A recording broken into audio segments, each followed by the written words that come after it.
This is the land where Jesus Christ walked on. This is the land where the Bible was written. If you want to understand the Bible, you visit Holy Land. In the name of the Father, and of the Son, and of the Holy Spirit, peace be with you. We humbly pray for your divine blessing as we continue on with our pilgrimage in the Holy Land. Instill in us greater appreciation and lasting gratitude for the marvelous works of your divine hands. May these places bring us closer to your Son, Jesus. Above all, Almighty Father, may our continuing pilgrimage foster our bonding in faith, in friendship, and in fraternity. In behalf of the Bicol bishops and Bishop Manolo here, there are 6 or 7 bishops in our Bicol region, we call it, and they represent this wide, vast of territory. They came all the way, 3 groups from Manila, for these historic moments. And now we are here for the Pater Noster, as the gentleman has said, it is also to deepen the relationship between France and the Philippines. Vive la France! Vive la France! Vive les Philippines! Mabuhay! We love French because all of us like French fries. You are lucky that your bishop is also a special bishop, but also a nice person. We have come together not just as kababayans, but we have come together as pilgrims who desire to follow the footsteps of Jesus. Naging mas personal itong eksperyensya na mababasa sa Gospels, sa Ebanghelyo, compared kang yaong ka talaga didi ka. Ibang nakulaon na bagay ang pagpipilgrimage sa mga holy sites. Pero importante yung preparasyon. O yung kinukondisyon mo ang sarili mo, yung isip mo. Kasi pag pupunta ka dito na wala ka naman talagang purpose na i-deepen yung pagtubod, para magiging turista ka lang talaga, tingin-tingin ka lang eh. Pero pag isinaloob mo at sabi mo gusto ko bumalik sa Holy Land para magpangaji, para muli kong tignan ang aking sarili, ang aking pagtubod, doon mamamatayan ko na may pagbabago talaga. Kana pagbukas ka mata ko, nahiling ko, yaon na ako digdi, Israel na ako palan. I thought I was waiting to die. Ang Diyos palan may plano. Iyon ang sinasabi ko, mas may plano siya, kaya relax ka lang. Kay Rekaya, Gabi Chaim, Melech Israel, Kay Rekaya, Kay Melech Israel, Kay Rekaya, Kay Melech Israel, Kay Rekaya. Ang Holy Land parang 5th gospel. Alam niya ito na igwaman 4 na ebanghelyo, pero ang lugar, ini ang kalimang ebanghelyo. Dahil sa manlain-lain na lugar, maaari kitang pag-oropa-oropa niya ito ang mga events na ginibo ni Jesus. This is the trip of the life, to discover and to experience the Holy Land, to follow the footsteps of our Lord Jesus. It is really meaningful for the Christians to come, because Jerusalem, it is like a magnet. It attracts, the hearts of the Christians and the believers. Mga lugar din, dapat magtatao sa ito kang inspirasyon na isabuhay na ito ang ebanghelyo. Wherever we are, saan man tayo nandoon.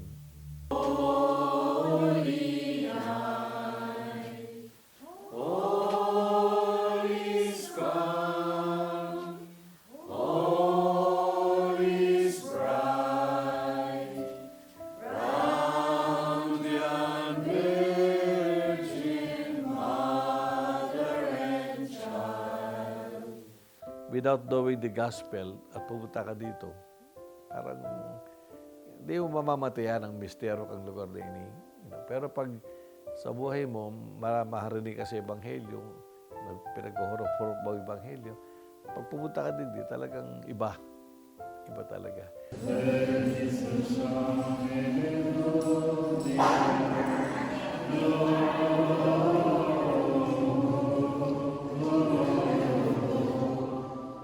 Pag ikaw pala nakatungtong sa actual na place where Jesus lived, talagang mamamatiin mo na yung connectivity mo sa iya. Feel na feel ko talaga ang presence niya. Kada lakawt ta, maski sinasarakitan ako, gusto ko, Lord, magkabot ako dyan sa imo. Di mo ko, Lord, pagpabayaan. Ang importante ay yung longing ng puso. Yung kagustuhan kang puso na maaraman yung lugar. Pagmati ko minsan magabat, tapos gusto ko maliwanagan ang sakuyang pag-iisip. Lalong na-reinforce ang sakuyang pagtubod. Na nadumanan ko sa mga kung saan siya nag-ibon yung mga milagro na dati-dati nababasa ko lang.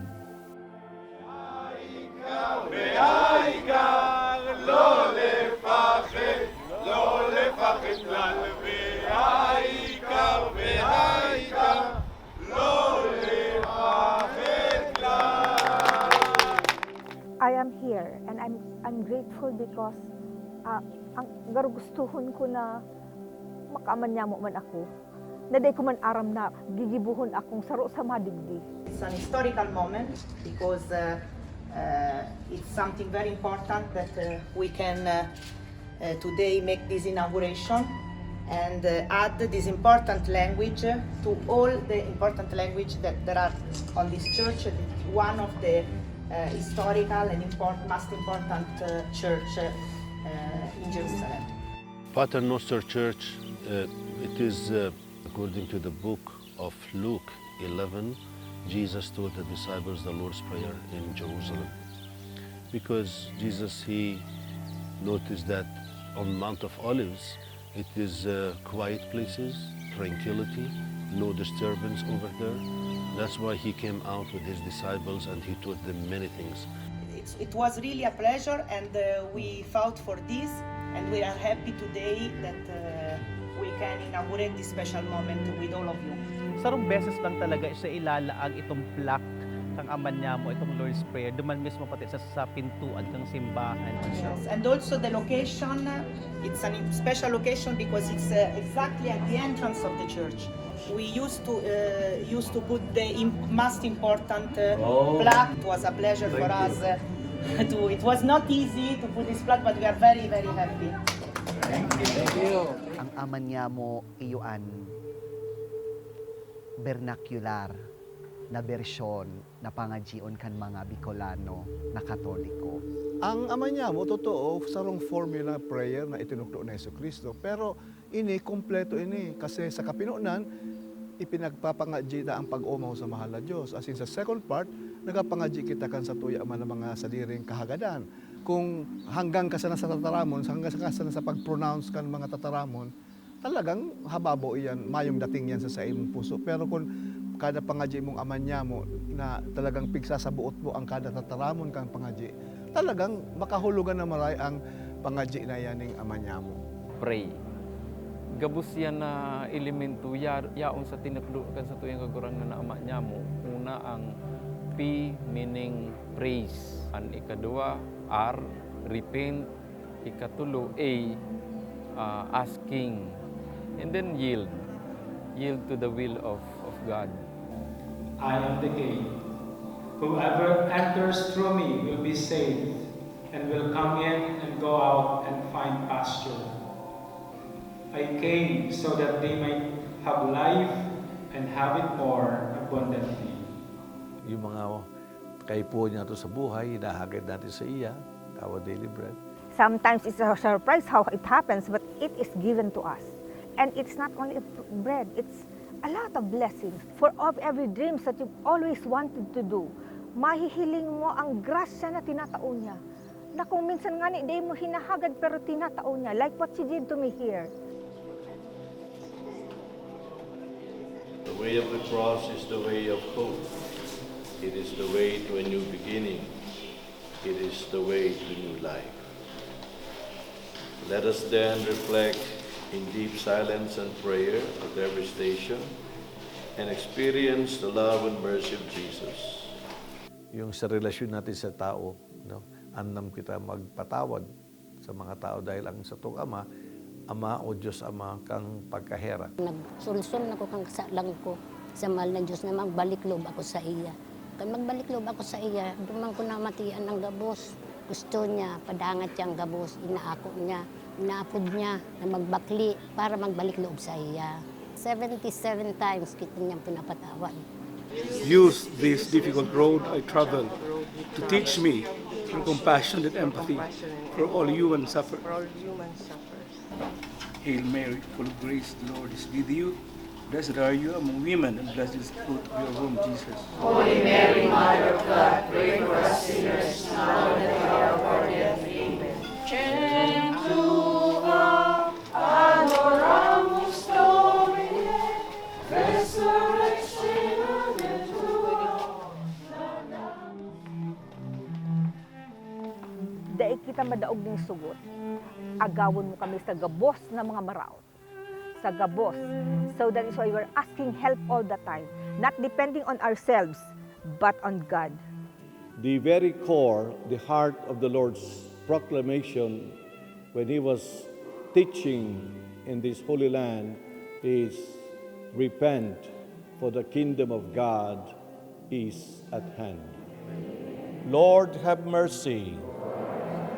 Christ, have mercy. Lord, have mercy.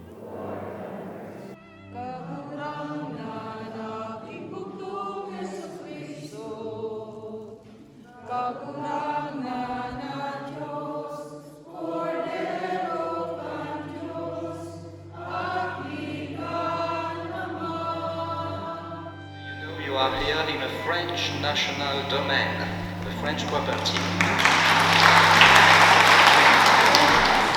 That's why in the name of France, of the French Republic, I'm very happy to have this opportunity to have a connection and a link, which will be now very strong, between Philippines, your area of Philippines, your language, the Bicol, and to have now this sign in our property by the plaque, you had the opportunity to install and to write here.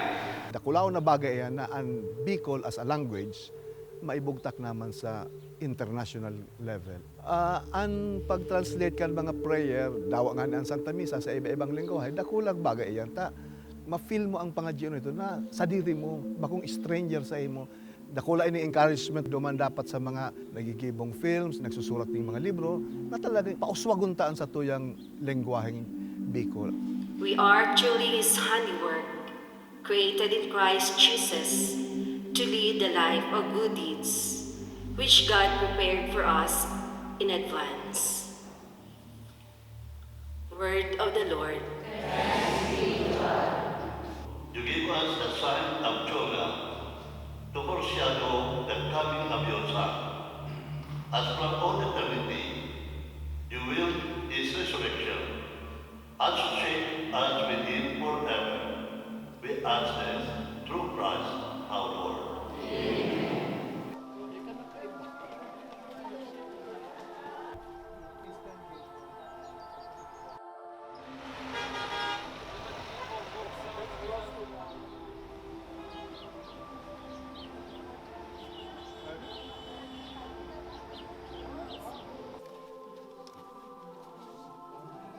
The hill, the arch, and the truth. It is our calling to take care of each other. We have to watch each other's back because not all the time we are on the right track. We make wrong turns. Araw kasunod may nawara. Many times it's too hard for us to follow, but we cannot be good shepherds if we are not good followers. We are one sheepfold, so we should be mindful of our companions, be sensitive to each other's needs. Let us shepherd each other, take care of each other as the Lord did to us. May wife, sisay po may wife. May wife sa may wife. Ano po? Gas-gas man lang. Dugo kayo sa. Parang just yung click kang finger de ko aram na masisingkog ako. Grabe si bulos kang dugo. Bless akong maray na ang grupo is complete with doctors, with lawyers, may prosecutor kita. Meron sa pang pharmacist na nag-offer ng may tramadol. Actually, sarong milagro. Actually, mahilang na ako, may maintenance ako, nervyosa ako. Pero but by that time, talagang di ako na nervyos. And then, I was able to walk. Garuma yung nangyari sa kuya.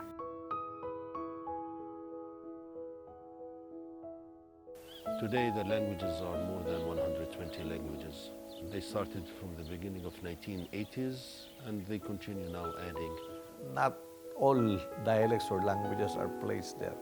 Kada ko lang mga nainot na mga Pilipinong tataramon naman, may Tagalog na, may Ilocano, may Cebuano.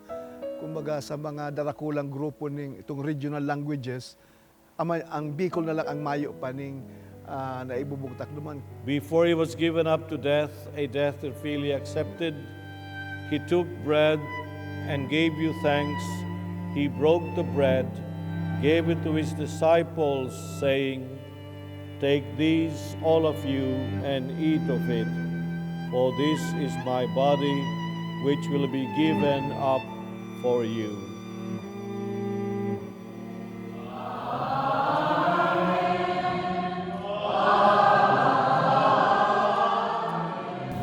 It's a recognition of our existence.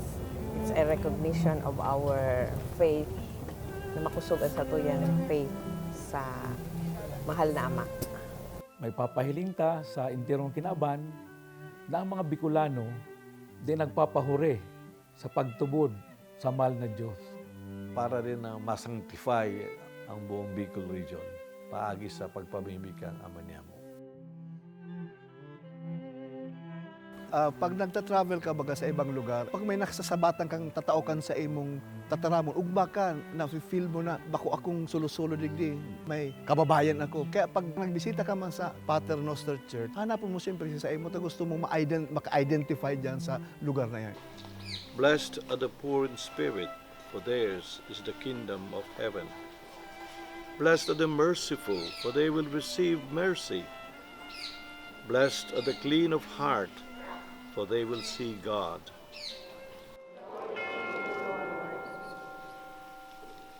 There was a wedding here in Cana of Galilee, and the mother of Jesus was here. Jesus and his disciples were also invited to the wedding. When the wine ran short, the mother of Jesus said to him, "They have no wine." And Jesus said to her, "Woman, how does your concern affect me? My hour has not yet come." His mother said to the servers, "Do whatever he tells you."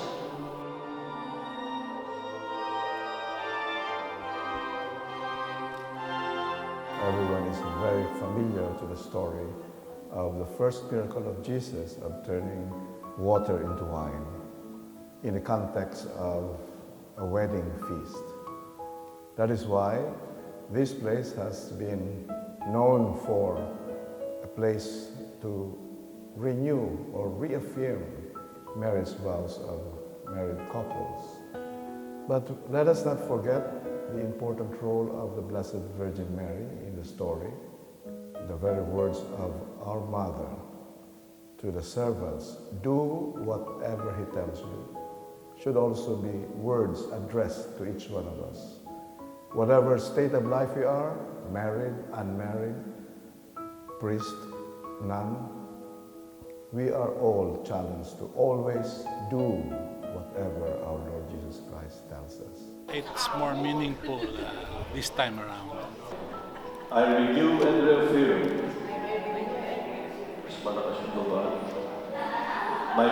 vows to you. Once again I promise to love and honor you in good times and in bad, in sickness and in health, for better or for worse, all the days of my life. What God has joined together, let no one set apart. 46 na kaming taong kasal. Saka, I'm very happy na nangyari ito sa buhay ko. Wedding in Cana mismo. Pagkamuot ko sa iya, talagang from the very beginning till the end of time.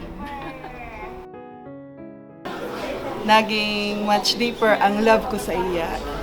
Never ending love to you. Ganon din ako sa kanya.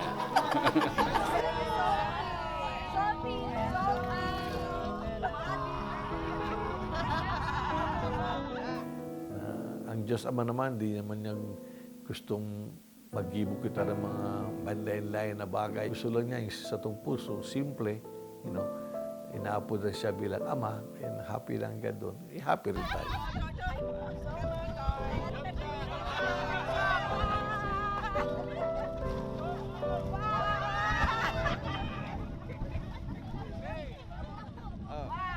Nagpapasalamat ako for the life and vocation given to me by our loving Father.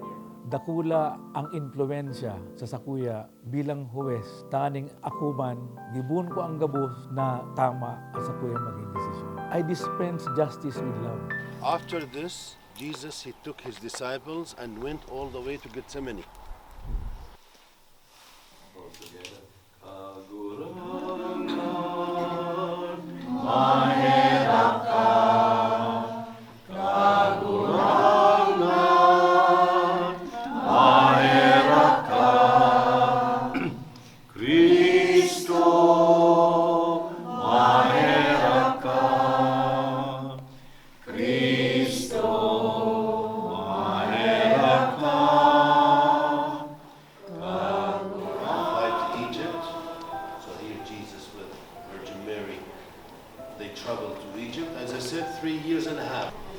Now you will see inside no decoration.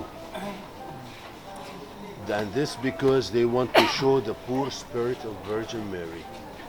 Now when you go to the upper church, there are a lot of decorations to show the glory of Virgin Mary. And the peace of the risen Lord be with you always.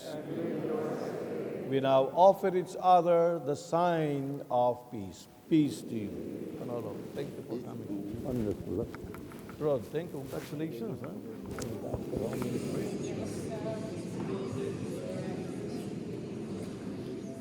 We are blessed to be with this group.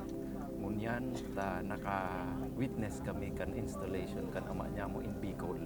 Ay maugma ang ano ko kasi for the first time in my whole life nakaabot ako digdi sa Holy Land with Bicolanos and with a historic installation kang Ama Niamo. Pag nagsabi ka man ng Ama Niamo sa Bicol, magigirumdumo mo si sa diri mong ama na naglapigot man tanganing makaabot ako sa siring na estado. Kami ko yan marirelate sa kuya man na ama, digdi sa ibabaw kang ginaban. Siya ang nagtao sa kuya ning buhay. Siya ang nagtukdo sa kuya na mamut ako sa kapwa ko. Kung ang sa kuya mga magurang sa ibabaw ning ginaban, nagtutugdo kaya, ni ano pa kaya ang mahal na Diyos na ama at tagabos? For 5 years, mayo na ako ning ama na nakakaibanan biologically. When I say the prayer, garo, yaon lang sa kataid ko ang sa kuyang ama. Sabi ko, Lord, thank you very much. Kami himala mo sa kuya. Grabe na po. Dahil ko na kayang bayaran kung ano pa man sa buhay ko, kundi ang pagserbihan ka. Kaya ko na po ang gabos, tayaw na po ko sa mo. Kaya dahil mo niya ako ko, Lord, pagpabayaan. Kaya, Lord, sabi ko, thank you very much. Salamat pong marami.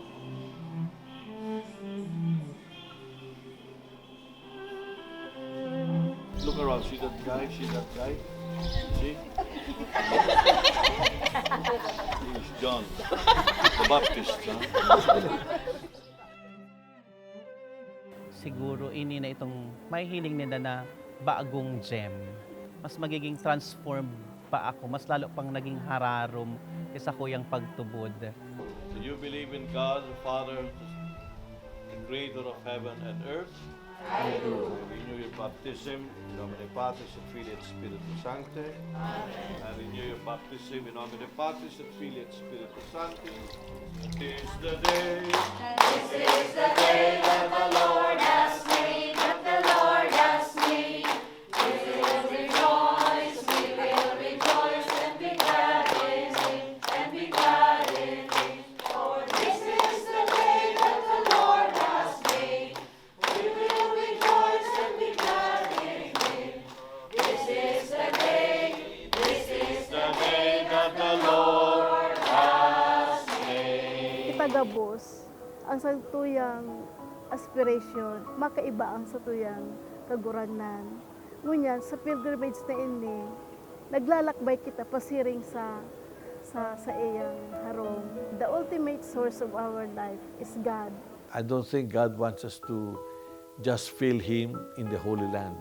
Here, dapat digdi ang intensification, pinapararo mo ang imong relasyon sa Diyos.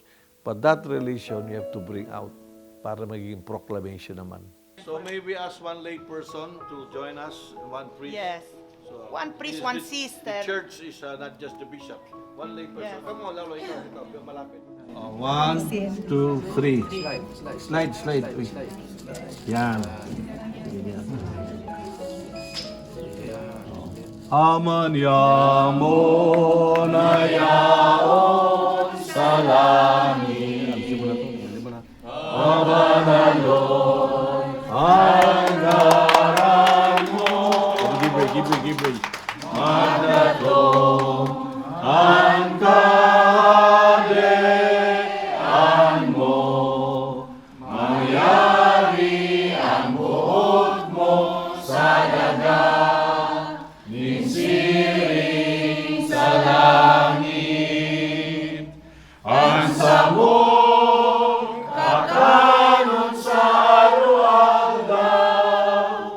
Itaong mo sa muyangunyan. Asin patawadon mo kami sa samong mga kasalan. Siring na pinapatawad niya mo ang mga nagkakasala sa muya.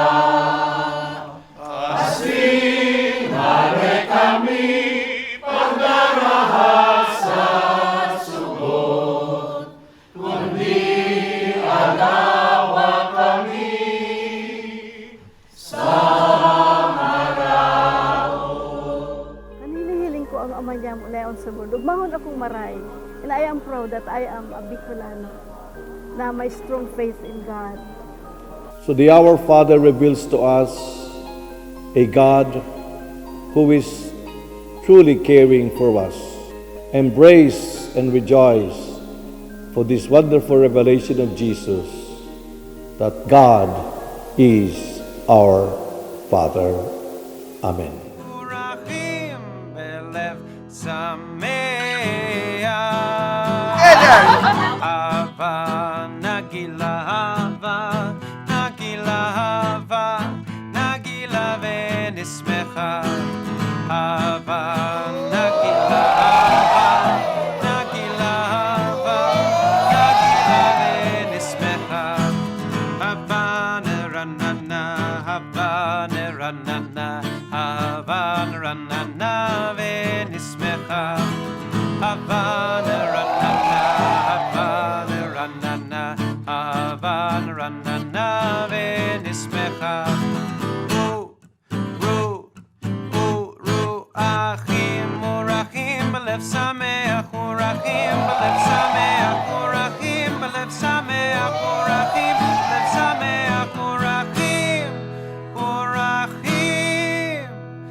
Nagilahava